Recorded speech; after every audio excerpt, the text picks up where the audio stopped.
Baby আমি তোমার বাড়িতে আসতেছি। চলুন স্যার, ওইখানে আপনার রেস্টুরেন্ট আপনি খুলতে পারবেন। আর তখনই কেউ উপর থেকে আমার গায়ে পানি ঢালে। বস বস, আপনি ঠিক আছেন তো? বেবি তুমি কি ড্রেস পরে আছো? আমি তো কালো প্যান্ট আর সাদা শার্ট পরে আছি। আর তখনই ওখানে এমন একটা ছেলে আমি দেখতে পাই। আরে তুমি এটা কি ঢলমলে ড্রেস পরেছো? চলো, ক্ষুধা পেয়েছে, এখন রেস্টুরেন্টে চলো। হ্যালো বেবি, তোমার কথা আমি শুনতে পাচ্ছি না। তুমি দেখতে অনেক স্মার্ট, কিন্তু এই পাগলের ড্রেস পরা বন্ধ করবে। আচ্ছা ওয়েট, পেমেন্টটা করে দেই। আরে একটু দাঁড়াও, আমার কাছে কতগুলো কুপন কার্ড আছে, এতে আমরা ফ্রিতে খাবার খেতে পারবো। যেভাবে হোক একে আমার গার্লফ্রেন্ড বানাতে হবে।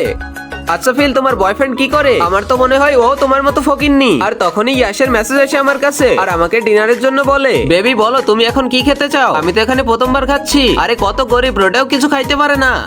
ট্যানি, এই ফুলটা তোমার জন্য। Thank you Yash. তোমার বয়ফ্রেন্ড তো ফকিন্নি, দেখবে এবার আমার বয়ফ্রেন্ড কিভাবে আসে। দেখো ওর কাছে সুপার কার আছে। এই শয়তানকে তো আজকে। আরে বস, আপনি এখানে? সালাম বস। তুমি এখান থেকে যাবে নাকি তোমার চাকরিটা হারাবে? আর তখনই ইয়াশ আমাকে কোলে তুলে তার গাড়িতে বসিয়ে দেয়। আর আগে মহান আল্লাহকে তুমি ভালোবাসলে লাইক এন্ড সাবস্ক্রাইব করে দাও। আর পার্ট 2 দেখতে চাইলে অবশ্যই কমেন্টে পার্ট 2 লিখো।